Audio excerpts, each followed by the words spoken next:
Olá para você, internauta, que nos acompanha através da Rede Criativa de Comunicação, Criativo TV São Paulo, Criativo TV Brasil.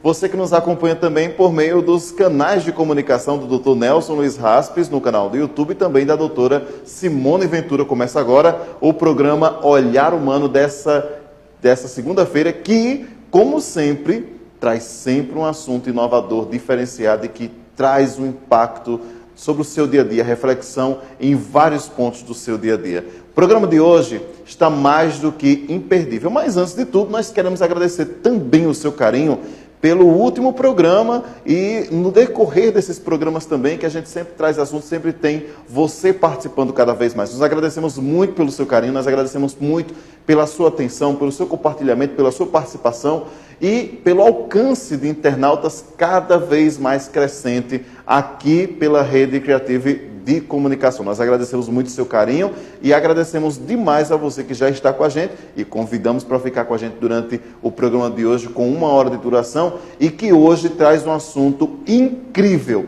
Imagine você enfrentar uma verdadeira maratona, uma jornada para conseguir vencer algum trauma do passado. Mas não é um simples trauma. É um trauma que ficou de um sequestro, que a partir desse sequestro, de uma longa jornada, se transformou em livro. E a partir desse livro vai se transformar em filme. Quem vai nos contar essa história direito é a nossa dupla dinâmica da psicologia, é o Dr. Nelson Luiz Raspes e a doutora Simone Ventura, que já estão com a gente diretamente de São Paulo para participar do programa de hoje e trazer detalhes sobre a nossa entrevistada de hoje, que traz uma história incrível que vai prender você no programa de hoje. Bom, vou começar aqui, doutor Nelson, me desculpe, mas vamos aqui começar com as damas primeiro. Doutora Simone, boa noite, seja bem-vinda ao programa Olhar Humano de hoje. Boa noite, como vai, Janderrier? Tudo bem, amigos? Que prazer estar aqui novamente.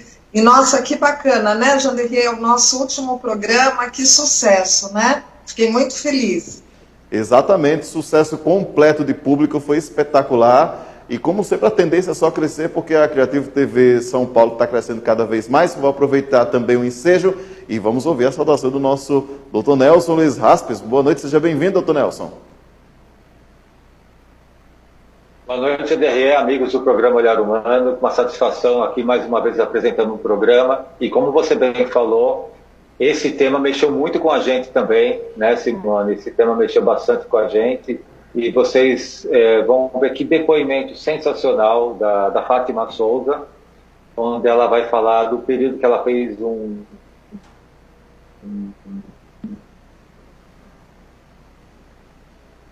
trabalho de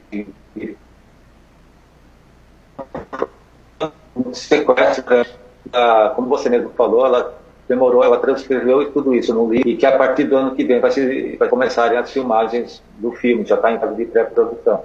Para nós causou um grande impacto, por isso que a gente quis levar isso para vocês, e eu tenho certeza que muita gente aqui vai se emocionar com o relato dela, né, Simone? Isso. Na verdade, assim, para nós mulheres, né, acho que até durante esse processo da entrevista, desse depoimento dela, onde, inclusive, ela acabou se emocionando, não sei se você lembra, Nelson? Sim, mas sim. Né? Mulher, mãe, nossa, é uma sensação, um sentimento que vem, né, daqui de dentro, realmente muito forte, porque é uma mistura de medo, e até daquilo que a gente pode enfrentar a qualquer momento, né? E a força, né, dessa mulher, dessa pessoa incrível, que é a Fátima, né? Eu a conheci nesse momento, gravação, mas assim, uma pessoa que, apesar de toda essa história, né, dela, daquele momento tão triste, mas o quanto que houve essa parte de superação, né? Onde chegou aí nessa edição de livro e agora filme, quer dizer, fantástico. Eu acho que uma lição de vida para todos nós, né? Sem dúvida. É isso aí, Janderrier. Exatamente. E você que está aí nos acompanhando, como sempre, a gente sempre traz, sempre chega o conteúdo aqui para a gente aqui na Creative, a gente também vê tudo antes, e eu vi esse conteúdo, digo a você, fique atento, assista essa entrevista, assista esses depoimentos que são incríveis. A história incrível de um sequestro, mas não é apenas, não termina simplesmente na questão do sequestro, tem todo um caminho percorrido pelas vítimas, ela e a filha, no decorrer dos anos. E que história! É tanto a história de uma superação, de enfrentar uma dificuldade tão incrível que, para você ter uma ideia, aí se transformou num livro e vai se transformar num filme. Então, acompanhe o programa de hoje e também se encante com a gente em relação a essa história que vai ser exibida agora. Fátima, nós estamos aqui, né, para gravar agora com você esse bate-papo, essa entrevista, né? Fala pra gente a experiência que você teve dessa questão do sequestro, como é que foi, quando que foi, conta pra gente tudo isso. Ok, obrigada por estar aqui com vocês, poder contar um pouco da minha história, que eu acredito que vai, sei lá, de repente ajudar alguém que tem o mesmo problema ou passe pela mesma coisa. O sequestro, vou começar pelo sequestro. O sequestro, ele foi com a minha filha de 6 anos. Eu acredito que isso foi o que mais pegou com relação ao estresse traumático, porque eu tinha que cuidar não só de mim, como tinha que cuidar dela também. E tinha que cuidar mais dela, porque o adulto era eu, né? Não podia, porque ela acredito que ficou no mundo da fantasia nesse momento, mas eu não, estava com o pé bem no chão. Então a gente estava indo de carro, eu e ela estava no banco de trás, eu estava na frente, e a gente parou no farol. Quando a gente parou nesse farol, tinha um trânsito, um pouquinho de trânsito na frente, eu parei o carro e aí eu vi 2 rapazes pulando um murinho e vindo para o nosso lado. Quando eles chegaram perto, eles abriram a porta do carro porque eu não tinha travado. E aí eu virei para eles e dei um chute assim neles, né, para tentar evitar que eles entrassem. Mas ele estava com um revólver, então ele apontava para mim. E aí ele me deu um soco e me colocou no banco do passageiro e a gente seguiu com eles. Eles nos levaram para uma favela. Quando chegou nessa favela, ele falou para mim assim, me dá o número do seu cartão, os números dos seus cartões, e espero que esteja correto. Eu entreguei meus cartões e eu fiquei com um bandido e esse outro saiu com o carro para fazer os saques. O que ficou com a gente, levou a gente para um matagal. E aí eu fiquei abaixada com a minha filha, meio que escondida nesse mato, com esse bandido. E aí depois de um tempo, o bandido voltou, que foi com meus cartões, voltou, e falou que eu tinha passado os números errados. E eu disse que não, tinha passado certinho, que ele tinha feito alguma coisa errada, tinha bloqueado. Daí ele disse para mim, agora a sua filha vai ficar aqui no mato e eu vou com você buscar o dinheiro, porque você vai conseguir destravar o dinheiro no banco. Eu falei que não, eu falei, daqui eu não saio sem minha filha, de jeito nenhum. E ela já começou a chorar, lógico, né? E aí, por fim, eles conversaram entre eles e teve mais um que chegou depois, que de fato eram 5 bandidos, eram 2 mulheres e 3 homens. Quando a gente estava nesse momento aí do negócio do cartão, um outro bandido chegou muito bravo, extremamente bravo, agressivo. Eu não podia olhar para ele, ele gritava comigo demais. E daí ele, num gesto dele lá, ele acabou atirando e quase acertou na minha filha, que ficou chorando bastante por conta disso. E depois a gente foi para o mercado. Por fim, a gente foi para o mercado, onde fizemos compras. Eu subi com 2 bandidos, minha filha ficou com 2 no carro. Eu fiz os supermercados, o supermercado lá com eles escolheram as coisas. Eu ainda tentei fazer um gesto assim pro guarda do mercado, mas ele não percebeu. E quando a gente terminou de fazer essa compra, a gente voltou de novo para essa favela, que a gente tinha saído logo quando eles pegaram a gente. E depois eles... Fica tranquila, a coisa vem, com calma. Daí eles pegaram e fiquei com eles no carro, uma perua que eles tinham lá, uma perua velha. Eles descarregaram as coisas e foram distribuir as coisas que eles tinham comprado. E por fim eles me liberaram com a minha filha depois de 5 horas. Me deixaram com o carro e eu segui com eles.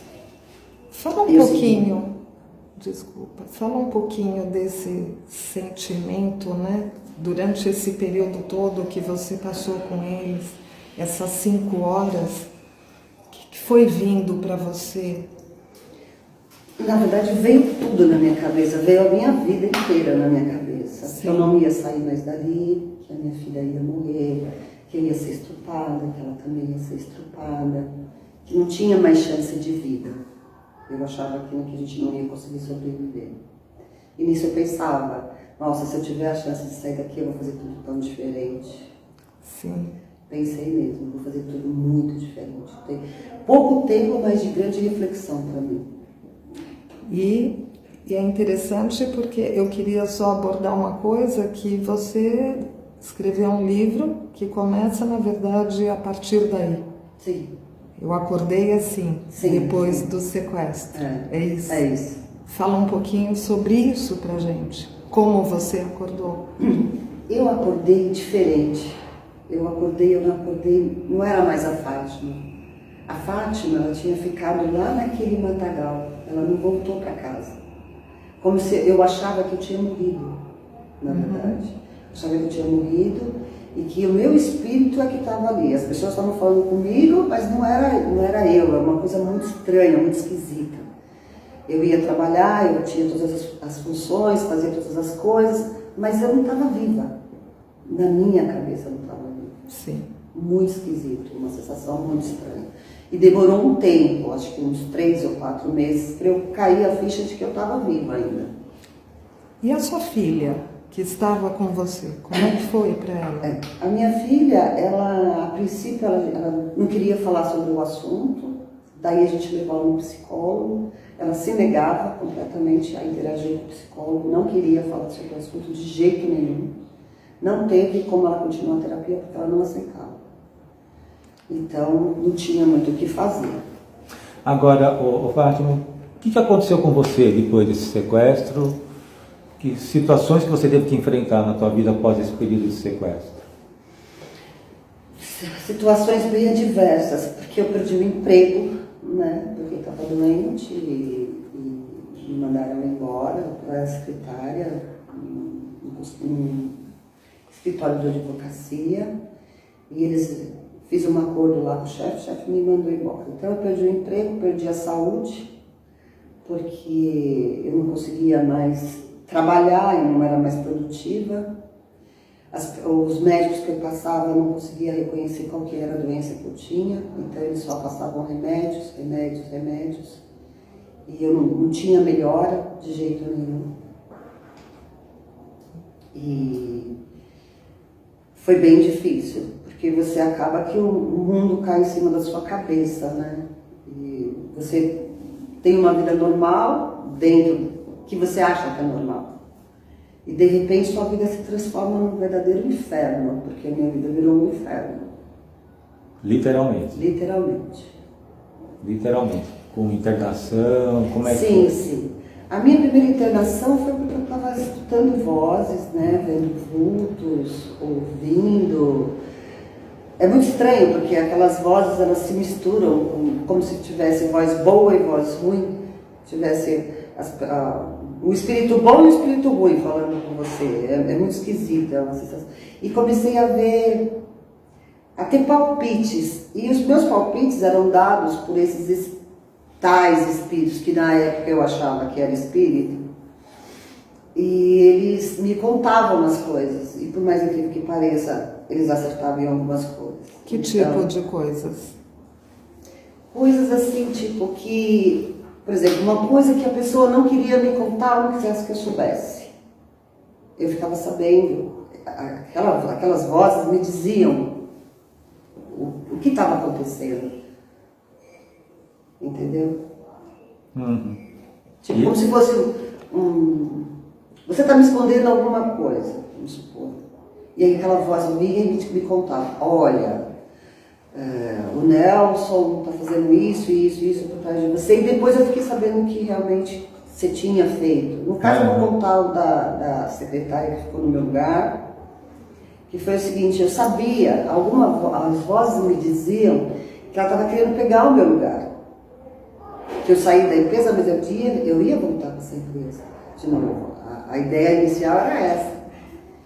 E ela estava fazendo tudo para destruir a minha moral dentro da empresa, falando que fazia coisas erradas, né?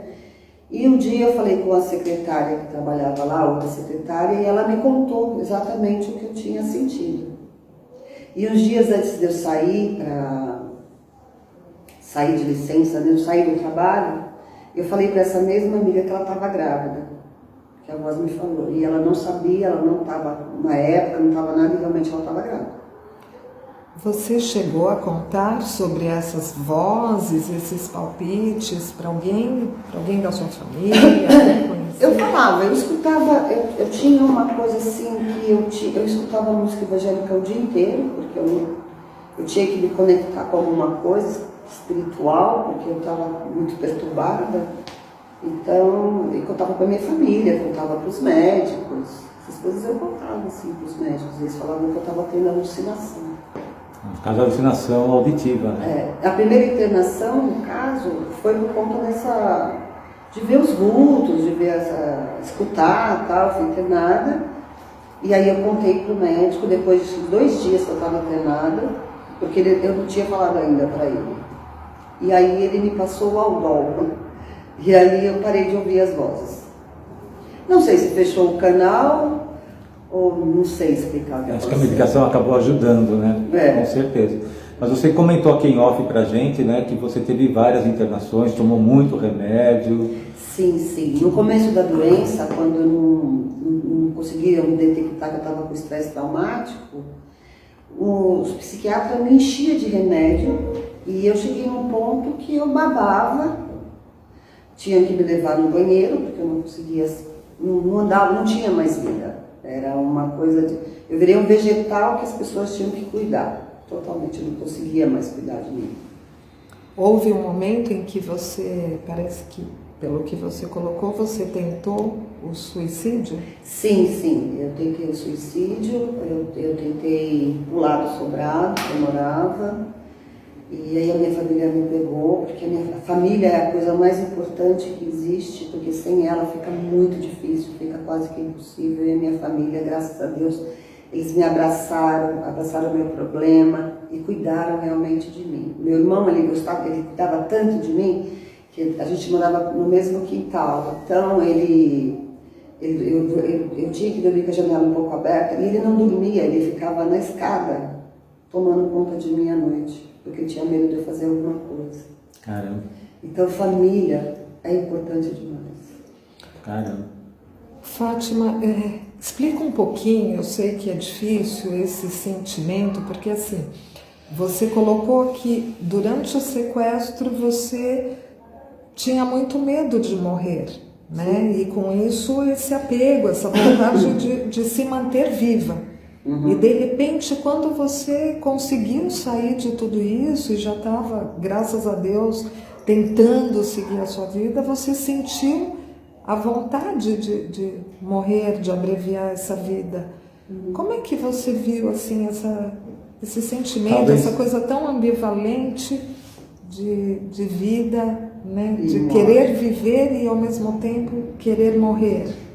Sim, o meu querer morrer naquele período não era morrer fisicamente, era matar a dor que eu estava sentindo, na verdade. Eu não queria ficar viva com aquela coisa. Não que eu odiasse a vida, não, eu não queria sentir aquilo que eu eu estava sentindo. Então, eu queria era matar a dor, na verdade. Mas quantas tentativas você teve? Olha, eu acho que uma vez aqui na mão. Eu arquitetava muitas coisas, assim, sabe? Tipo, meio que dava uma organizada nas coisas da minha vida para poder morrer. Assim que eu pensava. Então, eu deixava carta, falando o que tinha que fazer, como eu queria que fizessem. E geralmente, quando a minha família, como era muito próxima a mim, eles percebiam que eu estava diferente. E aí o próprio psiquiatra percebia que eu estava com ideias suicidas e me internava, antes de eu cometer o ato. E quantas internações mesmo você teve? Eu tive 7 internações. Esse Caramba. corte que você fez, você pode falar um pouquinho sobre É automutilação, né? Dá para mostrar? Dá sim. Então, isso aqui, pode ver que é um sinal de uma cruz. Na verdade, a dor que eu estava sentindo estava tanta que eu queria que Deus olhasse para mim e tirasse aquela dor de mim. E quando eu me cortei, parecia que conforme saía o sangue, saía também um pouco aquela dor que eu estava por dentro.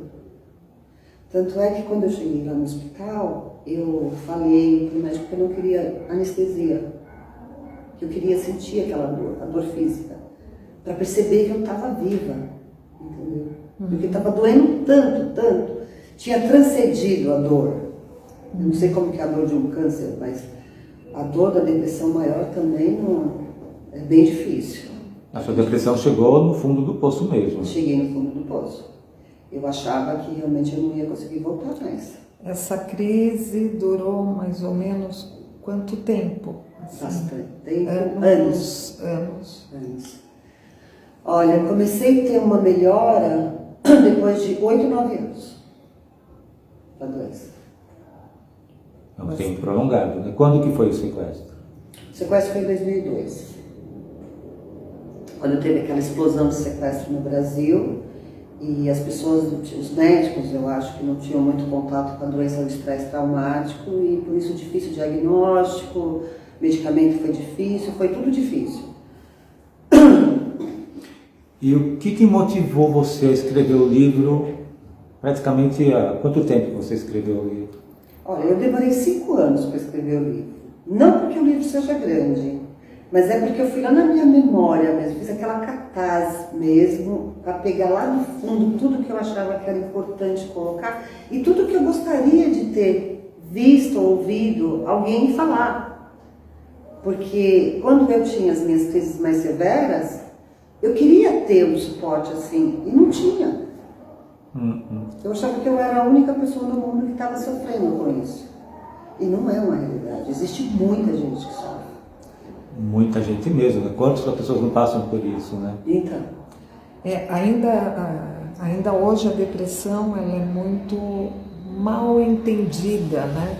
Mal compreendida. E muitas vezes se colocam como uma frescura, né? E é muito comum a pessoa ouvir, poxa, segue em frente, aconteceu já, né? E vamos embora. Você ouvia isso? Muito, muito. O que eu mais escutava era, você não pode reclamar, você saiu viva. Será? Será que alguma coisa não morreu ali naquele momento? Sim. Né? Então, quando eu escutava aquilo, eu falava assim, meu Deus, mas por que eu não melhoro? Por que eu não consigo ter esse tipo de visão? Poxa, eu saí viva, minha filha está viva, não foi estrupada, minha filha também não. Por que eu não consigo seguir minha vida? Não tinha explicação, eu estava doente. Esse escrever, né, porque passou a ser o quê? Uma coisa diária até que você amadurecesse dentro de você a questão do livro? Eu demorei 5 anos, não porque o livro seja grande, como eu falei, mas é porque eu escrevia, daí de repente o tempo eu falava, não quero mais escrever. Aquilo de repente mexia comigo de alguma forma, eu deixava lá no cantinho. Então, depois eu mexo, depois eu vejo, depois eu faço. E a sua filha participou desse processo do livro? Não.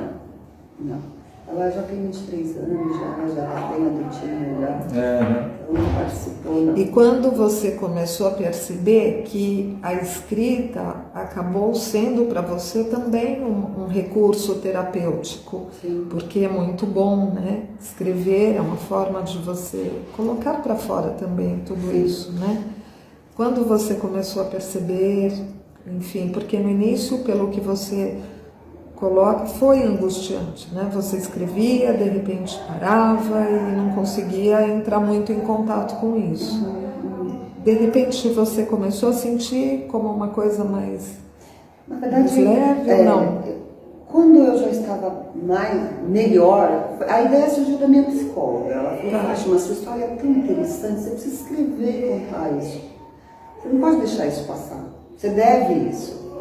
Né? Falei, tá bom. Aí comecei a escrever e tal. E aí, depois quando eu estava terminando de escrever, essa vontade de querer ajudar, de querer contar, porque eu sinto a dor do outro, porque eu sei que ele está sentindo, entendeu? Então quando alguém fala para mim, eu tô ansioso, eu não penso, que frescura, puta saco. Eu não penso assim. Porque eu sei, eu vivenciei isso. Sim. Né? E isso me deu força para querer fazer mesmo o livro e levar para o máximo de pessoas que eu possa levar, porque eu tenho certeza que algum pontinho vai ter alguma coisa que vai estar ajudando alguém em alguma coisa. De alguma forma, sim, né? De alguma forma, sim. Tanto é, né, Fátima, que vai virar um filme, né? Sim, sim. Graças a Deus agora vai virar filme. Já está tudo acertado, já tem o ator que vai fazer meu marido, já tem a atriz que vai fazer a minha personagem. E eu estou super feliz com isso, imagina. Muito feliz. E é uma honra para nós, né, fazer parte desse Pedacinho, né? Desse momento tão importante. Porque é uma experiência difícil, né? É uma experiência bem difícil. É muito difícil passar, mas é possível. Sim. Se você tiver bastante fé, se pegar as coisas que realmente são importantes, todo mundo tem motivo para voltar. Eu falo assim, que eu estava no umbral, mas eu tinha motivo para voltar. Eu tinha minhas 2 filhas, meu namorado, que eu amava demais, eu precisava lutar contra aquilo. Então eu fiz de tudo para voltar, eu nunca desisti de voltar. As tentativas de suicídio, não é que eu estava desistindo de viver, desistir. É que todo mundo tem um momento né, dentro dessa doença, que o negócio fica insuportável. Tanto é que você precisa de uma internação, né? É um desespero mesmo. Sim, você precisa de uma internação sem contínuo. Mas não que eu não quisesse. Eu queria voltar para a vida, lógico. Lutei tudo que tinha que lutar para voltar para a vida. E graças a Deus eu consegui voltar. Porque todo mundo tem motivo para voltar. Com certeza. Né? Uma luta árdua, né? Árdua. Que passar o que você passou não é uma coisa tão simples, não é nada fácil. Sim. 8 anos de tratamento, né? Sim. Você comentou. Tratamento, na verdade, eu faço até hoje, né, gente? Eu faço Mas o grosso mesmo, né? O mais forte, pesado. Sim. Hoje eu estou estabilizada, graças a Deus. Continuo tomando remédio, continuo fazendo a psicoterapia, mas eu estou bem, isso que importa. Tanto é que está dando depoimento aqui, né? Sim, com certeza. Está dando depoimento, porque falar sobre um assunto tão pesado, né, gente? Tem hora que pega, assim, me emociona um pouco algumas coisas, tipo, acho que vocês perceberam na hora que você faz. Sim. Pega, porque eu volto na situação, né? Então, quando você tem, assim, tipo, você vai morrer, não tem o que fazer, você vai morrer.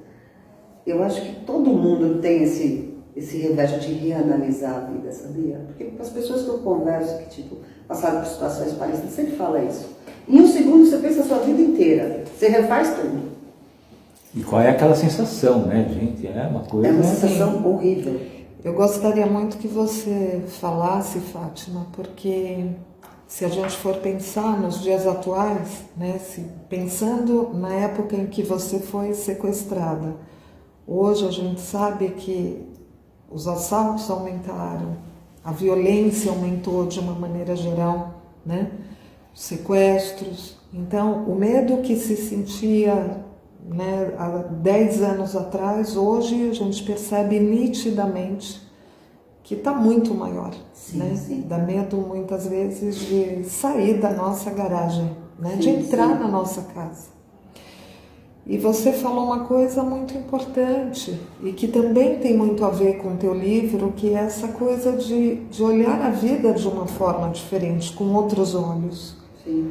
Então, sair um pouco desse olhar para o negativo, né? O que eu sempre falo, né? Para o copo vazio, né?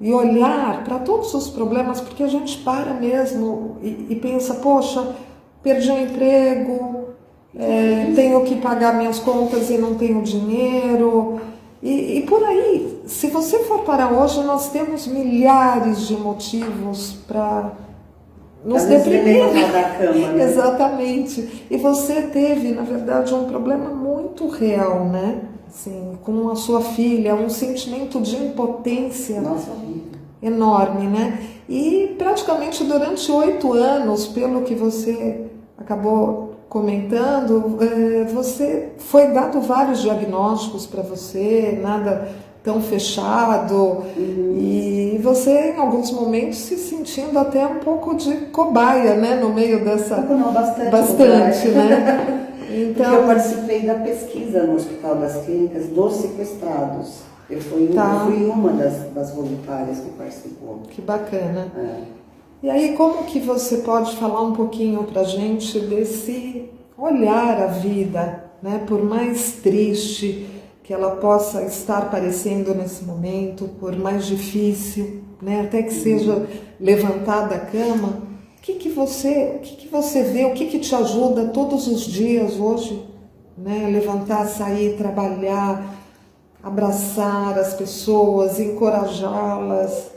É a fé, eu acredito que seja a fé, porque quando eu sempre penso positivo, não é que eu sou uma pessoa, eu penso positivo mesmo, eu levanto, eu falo, vai acontecer, meu livro vai vender, o filme vai sair, qualquer coisa que eu tenha que fazer, eu sempre penso, Deus vai me ajudar. E eu só preciso acreditar, não preciso fazer mais nada. Só acreditar. Eu vivo falando isso para minha filha, inclusive. Eu falo assim para ela, você só precisa acreditar. Peça e acredite.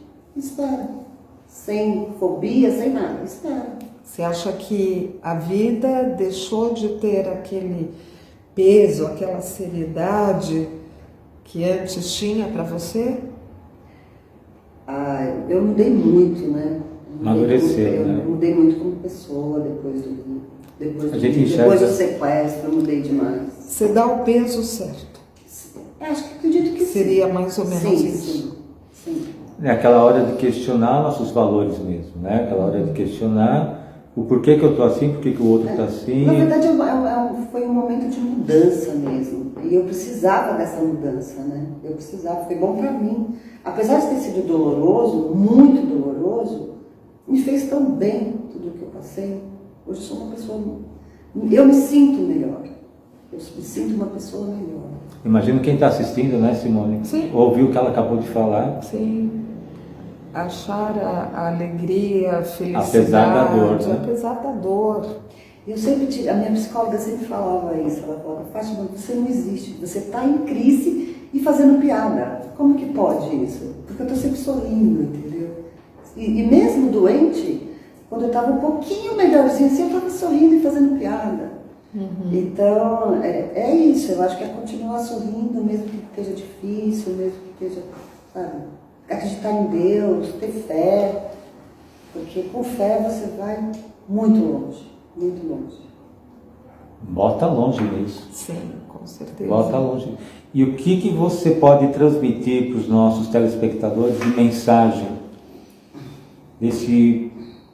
essa pequena experiência que você relatou para a gente, aqui, esse pequeno tempo que você relatou a sua experiência, para quem está assistindo a gente? Mas com relação ao quê? Uma experiência, uma palavra de motivação, uma frase de motivação. São 2 caminhos, né, meu amigo? Desculpa. São 2 caminhos aí, né? Eu acho que um é a questão da dor das pessoas que passaram por essa experiência de um sequestro, né, de lidar com esse medo, essa angústia, e o outro lado, pessoas que estão passando por depressão, que aí eu acho que independe de ter sido violência ou não. Exatamente, mas é a doença, a depressão, né? É uma doença muito triste, né? Porque você vive dentro do escuro, né? Você vive dentro do escuro. Então é uma doença muito triste, porque as pessoas, hoje está um pouco menos, eu acredito. Mas antigamente era frescura, gente. Não tinha outro nome. Ainda não tem gente que tinha fala outro nome. que Ou frescura ou doença de rico. é verdade. Eu escutei muito, essa doença de rico. E eu também, né? E pensando nessa força para o outro, o que você diria para aquele que está na cama, que está ali? Levanta. Você não quer mais, levante. Você pode, você consegue. Basta você querer. Você tem que levantar. Está ruim nesse espaço? Você está com pensamento ruim, pensamento destrutivo? Vai para outro lugar, vai dar uma andada, vai assistir televisão, vai ler um livro, sei lá, vai fazer qualquer coisa. Mas não fica focado só no seu problema, porque se você ficar só focado no seu problema, ele vai ficando cada vez maior, e ele te engole, literalmente, né? A sua fé, a sua religiosidade, espiritualidade, enfim, você sente que isso te ajudou muito nesse processo de recuperação, além, logicamente, da medicação, da psicoterapia? Sim, a fé ajuda muito. Teve a psicoterapia. Eu acho que tem a parte também do próprio paciente, né? Vamos colocar aí 50% paciente, 25% psicoterapia e 25% remédio. Eu acredito. Acho que 50% tem que ser o próprio paciente. O paciente tem que querer mesmo. Eu lembro muitas vezes, eu comecei um canil e eu ia lá cuidar dos cachorros chorando. O mundo estava desabado na minha cabeça. Mas eu ia fazer. Porque eu não podia parar. Então, você não desistir. Porque se você fica parado, você está desistindo de você mesmo. Você não pode desistir de você. É que, na verdade, você é o ser mais importante. Na verdade, esse não desistir veio depois de todo esse processo difícil que você passou, né? Sim. Né? Que você já foi percebendo. Não foi da noite pro dia que eu cheguei a essa conclusão, que era só. Primeiro eu tive que sofrer um bocado, né? Sim. Para conseguir entender, né? Sim. E praticar o que eu aprendi, né? Sim. Que hoje eu faço isso, eu pratico o que eu aprendi nesse caminho aí de dores. Simone, nós vamos acabando aqui. Isso. Tem mais alguma coisa para falar? Pois na verdade ficaria horas aqui, né? Ficaria horas aqui. Nossa. Vamos falar um pouquinho do ECT? Vamos. Fica à vontade. A câmera é sua. Eu não estou aqui levantando bandeira de ECT, gente. Não estou mesmo. Mas eu acho que existem casos, quando a medicina realmente não consegue, esse tabu tem que ser quebrado. A pessoa tem a chance no ECT. Que é o eletrochoque, né? Sim. Só que não é da forma como era antigamente. Vamos utilizar bem. É bem diferente. Deixa quieto, não é né? você sentir aquilo.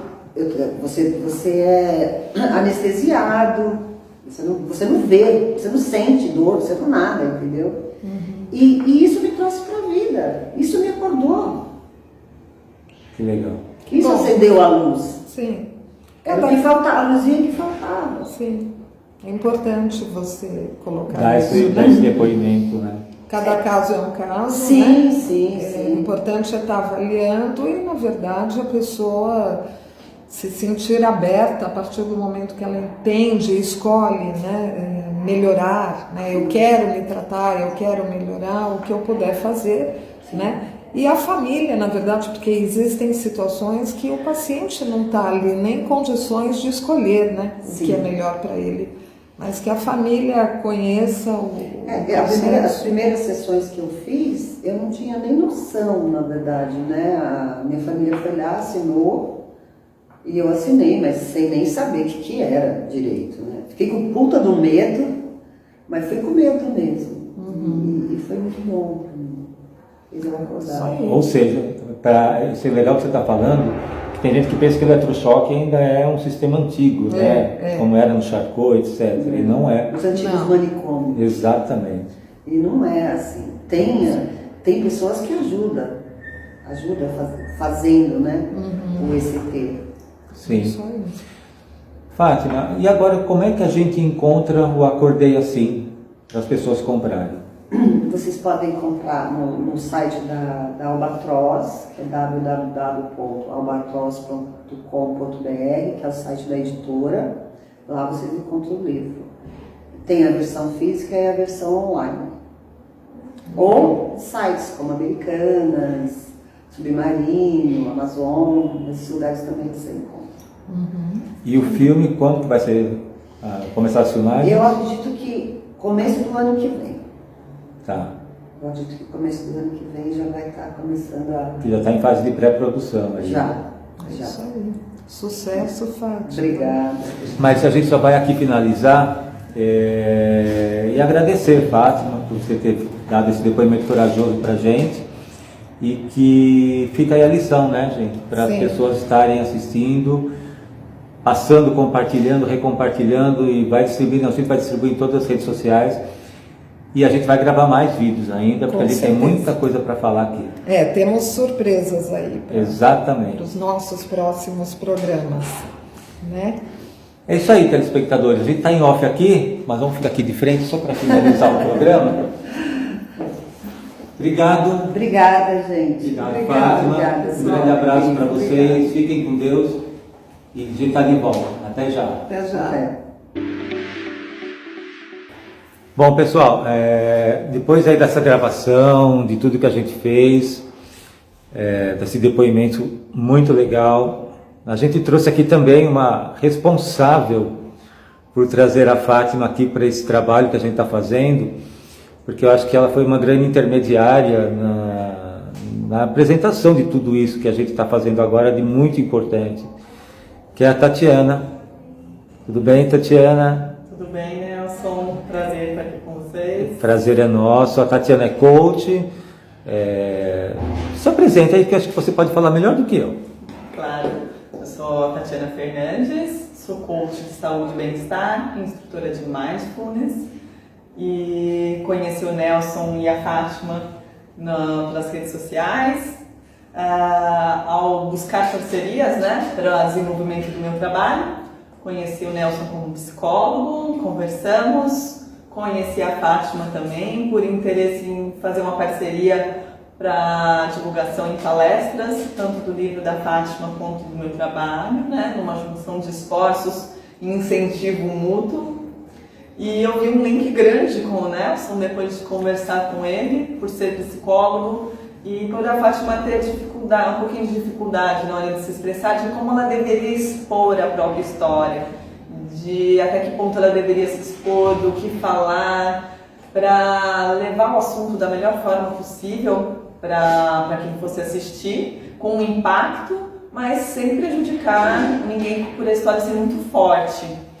Então nos conhecemos os três, nos demos muito, super bem, encontramos link entre as profissões e pessoalmente também, porque nos interessamos muito pelo lado espiritual, todo o trabalho tem, toda pessoa tem, e qual o impacto dessa espiritualidade em tudo que a gente faz na profissão, pessoalmente, diante de uma doença tão séria, tão delicada quanto uma depressão e demais transtornos.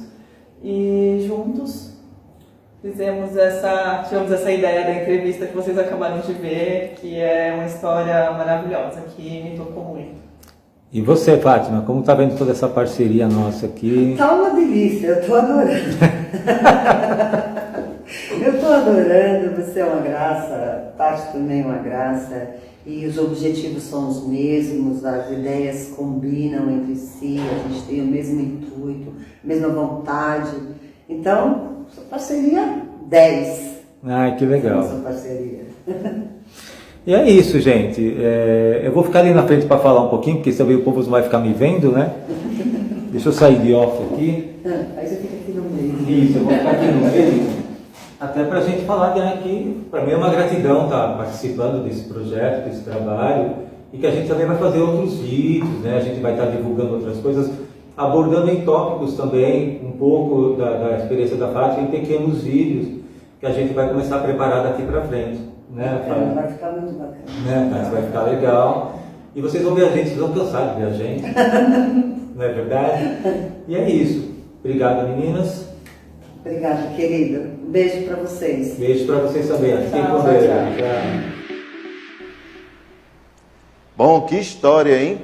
Que história para você que acompanhou está acompanhando aí esse programa, acompanhou esse depoimento, acompanhou essa história de superação e que longa trajetória para superar, assim, no limite do possível, as sequelas que ficaram. Olha só, eu estou aqui com dois psicólogos altamente renomados, o Dr. Nelson e a doutora Simone, que estiveram conversando com a nossa entrevistada e ela relatando justamente os detalhes.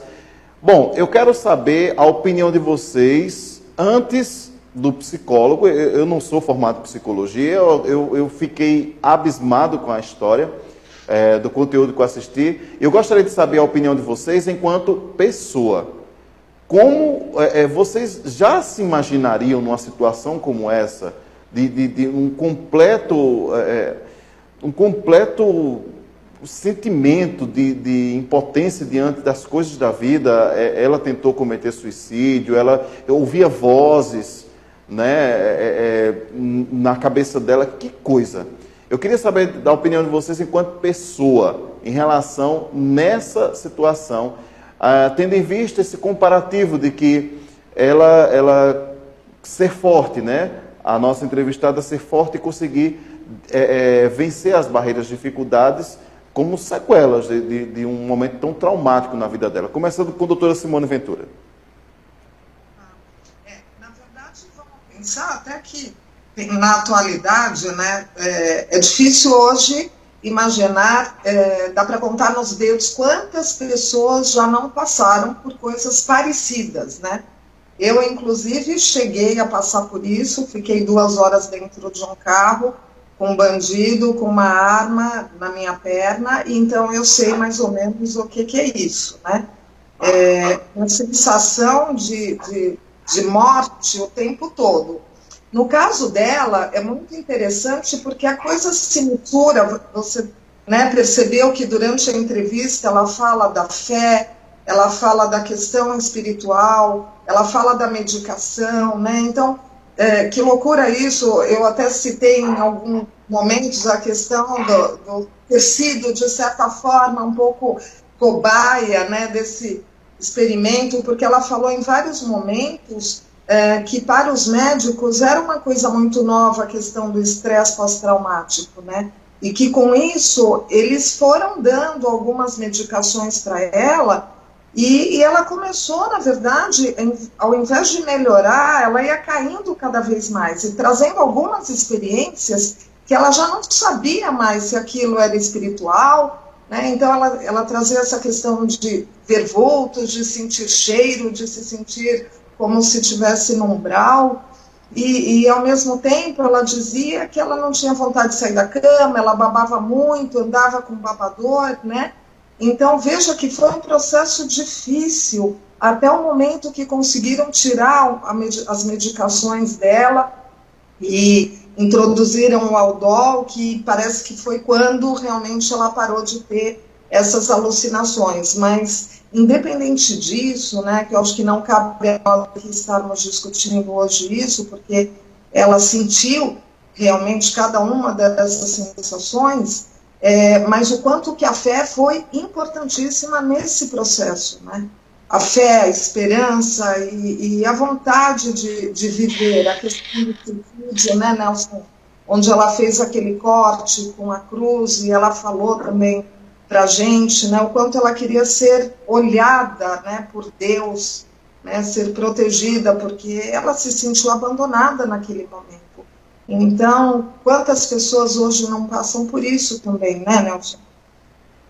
Sim, sim. Essa pergunta é interessante que você fez, porque a gente trata muitos casos pesados, né? A gente trata muitos casos pesados. No meu período que eu trabalhei no hospital psiquiátrico foi bem impactante também, em muitos casos, principalmente no meu começo de hospital.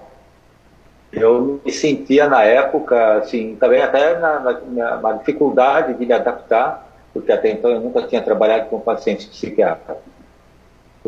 Então, quantas pessoas a gente não atendeu que se suicidaram, que se mutilavam? Até hoje a gente atende casos assim.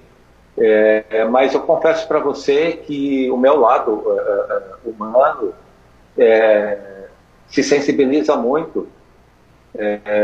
E eu não tenho nem vergonha, se for o caso, de demonstrar isso para um paciente conforme a situação, mas é lógico que também a gente também tem que se conter um pouco para poder ajudar a pessoa. Então é uma mistura de conciliar o lado técnico com o lado pessoal. Mas eu, graças a Deus, não tive a oportunidade de passar ainda por uma situação como uma partner, que a Simone também descreveu.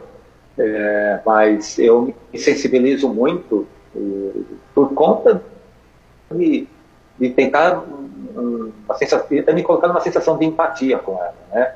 Me imaginar na pele dela como que seria a reação que a gente poderia ter, né? No mundo que a gente vive de tanta agressão, violência, e que se mata por bobeira, né? De graça hoje em dia. Qual seria a reação da gente, né? O que a gente faria? E ela viveu todos esses conflitos. Eu fiquei bastante concentrado na entrevista que ela deu, tanto que no final a gente fez questão de dar um abraço nela, né? Pessoal, assim, na frente da câmera, apesar de que a imagem não ficou legal, porque como a gente não conseguiu pegar totalmente ela, que a gente abraçou em pé. Mas isso é o de menos, né? Porque a sensação que a gente teve foi de uma pessoa que transmitiu muita força e uma capacidade de superação gigantesca.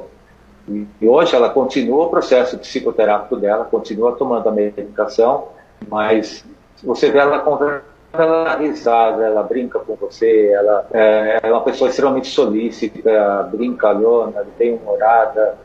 Até que a própria Ela comentou na prévia com a gente, né? Quer dizer, até a psicóloga fala para ela, mas se você tem uma situação dessa ainda está sorrindo.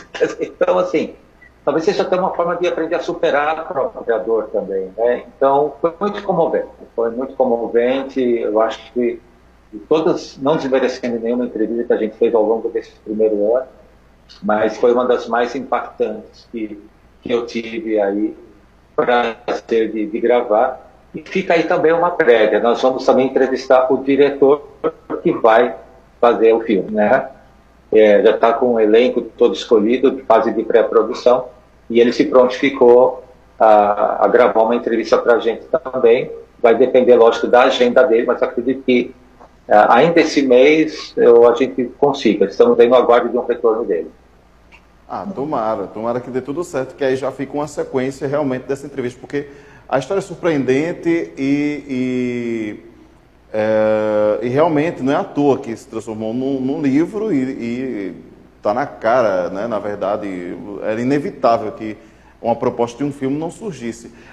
Você vê, eu estive prestando atenção no depoimento dela, o pessoal que está nos acompanhando também prestou atenção, que teve um momento que ela foi sequestrada, tal. Teve um momento que ela foi no supermercado, não é isso?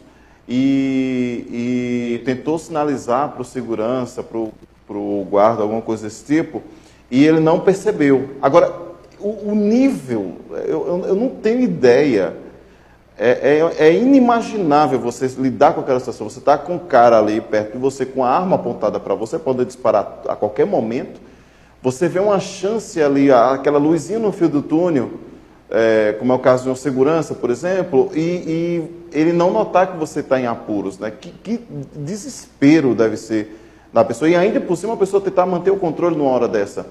Agora, outro detalhe que chama bem a atenção nesse depoimento dela é principalmente que ela fala na questão da família nesse momento, né? A ajuda da família nesse momento de superação, o pós-sequestro, que aquilo que a gente já falou outras vezes aqui no programa. O tratamento de uma pessoa, as condições, a conversa da pessoa com o psicólogo, as idas ao psicólogo, as terapias, em vários casos, tem muito a ver também com o envolvimento da família, a base da pessoa para que ela possa superar uma dificuldade. E foi nesse caso que aconteceu, né, gente? Sim, com certeza. E interessante esse caminho que ela conseguiu escolher, né? Talvez até pelo próprio acolhimento da família, porque, sabe, a pessoa ela pode realmente se vitimizar ou se fechar para o mundo, né, para a vida. Ela não, ela foi embora, ela falou, ela sofreu durante esses 8 anos, sem dúvida, e passou por muitos momentos difíceis, mas ela soube usar esse momento ruim da vida dela para realmente crescer, e ela fala isso, né, que é o olhar a vida de uma forma diferente. Eu acho que aí a grande lição, né, e que eu acho importante aqui dentro do nosso programa, poder mostrar isso para vocês, essa realidade, né, não somos só nós, psicólogos ou outros profissionais da área de saúde que estão vindo falar, mas são pessoas que estão aí, que estão buscando ajuda, que estão sofrendo e que podem estar trazendo esses depoimentos onde o telespectador, né, ele está olhando e ele está se identificando com isso, sabe? Porque nós também, enquanto profissionais, passamos por essas questões. Então, eu acho que é realmente a coisa de vamos olhar um para o outro, vamos aprender com esse outro, né, e tentar se ajudar dentro dessa corrente. Nós falamos sobre isso muito, né, Nelson? Como nós nos juntamos, de repente, né, dentro desse trabalho. Eu fui a última resgatada aí, né, e de repente viramos uma equipe com uma corrente, né, e que ficou muito forte, né, desde essa entrevista. Foi muito, muito positivo isso, né, bacana mesmo. Para mim, quando você fala de família, né, para mim fica a seguinte mensagem, né, não esperar que aconteça uma situação dessa para você valorizar a família que você tem. Porque hoje em dia a gente observa, a Simone tem experiência nisso, eu também vejo, quantas famílias que praticamente nem se falam, não sentam juntos, não almoçam juntos, não brincam, até que acontece alguma coisa, né? Quer dizer, então, assim, aquela velha história, depois que morre, não adianta pedir perdão. Porque você imagina ela com os sequestradores dentro do supermercado e a filha com outros no carro. Saber se a filha vai estar viva ou não quando ela voltar. E a filha imaginando se ela vai estar viva ou não. Quer dizer, então, acho que a gente não precisa passar por um impacto violento para valorizar as pessoas que a gente tem do nosso lado. Para mim, ficou essa grande lição. E a gente esqueceu de falar o nome do livro, né? O nome do livro é Acordei Assim. Acordei Assim, exato. Então, acho que é um título... Acordei Assim, é um título bem sugestivo. Vocês vão ver a capa do livro aí. E ela vai falar também onde vocês podem adquirir o livro. E a gente, Janderrier, a gente montou uma equipe de trabalho, como a Simone falou aqui, e a gente vai gravar uma série de vídeos com ela, curtos, né, para falar dos depoimentos dela, das experiências dela, e a gente está criando palestras com ela, para ela poder ajudar as pessoas nessa experiência de vida que ela teve. Então não vai ficar somente limitado ao livro e ao filme, mas vai ficar também na questão de fazer palestras, que a gente já está conseguindo alguns contatos para ela passar toda essa experiência de vida para o público, que também, com certeza, muita gente já passou por isso, que vai se identificar. Então, tem muito trabalho pela frente ainda em prol do que a gente tem para as pessoas. Sim. Muito bom mesmo, muito bom mesmo. Então, você que está acompanhando o programa agora, esse programa fica disponível no YouTube, aqui na Creative TV São Paulo, na Creative TV Brasil, para você poder assistir quantas vezes quiser no canal do Dr. Nelson, da doutora Simone também, para você ver e rever quantas vezes quiser. E adquira esse livro, Acordei Assim. É um livro que vai contar bem detalhadamente essa história e que você vai se surpreender. Se com depoimento você se surpreende, você que acompanhou o programa até agora, com o livro você vai se surpreender muito mais, porque é uma situação incrível. É simplesmente algo inimaginável e que, infelizmente, também ninguém está isento de passar por uma situação dessa. Então, vale a pena você adquirir esse livro. Futuramente vai vir aí o filme, vale a pena você ir para o cinema acompanhar e também você que nos acompanha em São Paulo, assistir também, ficar por dentro desse cronograma aí de material que vai ser feito corpo a corpo futuramente aí no estado de São Paulo. Então, eu vou agradecer aqui minha dupla dinâmica de psicólogos, doutor Nelson, doutora Simone, pela participação no programa de hoje, que mais uma vez trouxe um tema incrível para a gente e que com certeza ajudou muita gente a superar as dificuldades e com certeza também a questão da valorização da família. Isso é imprescindível para qualquer pessoa, imprescindível para qualquer ser humano. É a base de tudo, a base de cada ser humano e que realmente nos faz refletir muito sobre muita coisa. Doutora Simone, a gente se vê daqui a 15 dias? Com certeza, estamos aí e espero que com mais um programa aí, com mais um tema, uma história que a gente está programando. E é isso, uma boa noite para todos, boa noite, Anderrier, e nos vemos daqui a 15 dias. Doutor Nelson? Boa noite, amigos. Agradecer mais uma vez a grande audiência que vocês estão fazendo do programa e que vocês também aprendam e tirem uma lição com essa entrevista. Até a próxima, daqui a 15 dias. Fiquem com Deus. E a você, internauta, nós ficamos por aqui. Agradecemos o seu carinho, o seu compartilhamento, sua curtida, sua interação. Agradecemos demais o seu carinho. E nós voltamos aqui a 15 dias com esse programa que está simplesmente no linguajar da internet, está bombando nas mídias digitais. Agradecemos o seu carinho e a gente se vê daqui a 15 dias no programa Olhar Humano. Tchau, pessoal!